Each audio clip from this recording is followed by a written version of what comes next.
কিরে তোর ফ্যাট এমনি ফুলছে কি লিগা? ওই গ্যাস্ট্রিকে ফুলছে। গ্যাস্ট্রিকের ওষুধ খা, পরে কামু। তুই কিরছে জানোস নি?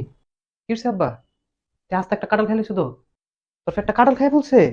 কেমনে কইতাম? আবার তেদি কয় তার ফ্যাটটা বলে গ্যাস্ট্রিকে ফুলছে। কি আর গ্যাস্ট্রিকে ফুলছে? তে না হলে 2 প্লেট ভাত খায়। আজকে কি আবার একটা ফাতিল লইছি ভাত রান্তার লেগে? ছোট ফাতিলে তার হয় না। তার না কাম কাজ করতে ভালো লাগে না পড়ালে ভালো লাগে, তার ফ্যাট গেলে কি দই লাগে? তার খানা বন্ধ করে দিতে পারো না তুমি? খানা বন্ধ করে দিতাম কস? তার আছে ওই ডেকডা, চাস না টেবিলের মধ্যে সাজা রাখছে। কোনো মাহফিল হয়, কোনো বিরিয়ানি দেয়, কোনো তাবারুক দেয়, এটা গেল দৌড় মারে হেন, হেন গিয়া খায়। আবার কি কইতাম তোমারে, তে জানলাটার মধ্যে খাড়ায় থাকে, দেখে ফাঁসের পাশে কি রানতে না রান্ধে।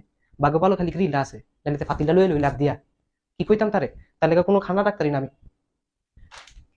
আবার তুই আমার কেকটা খেলিছে, কদিন পর তো আমার খেলে বাব্বা। তার আনতে নাও, তুমি সরাও বাব্বা, তার আনতে সরাও, তে মানুষ খেলে কদিন পরে। এই তুই বাইরে যা, যা গলা পর্যন্ত যে গিলছ সেটা হজম করে আয়, যা। আর ওই যে ওই ডেকডা ডেকডা দিয়ে তোর মায়ের গোসর আনবো।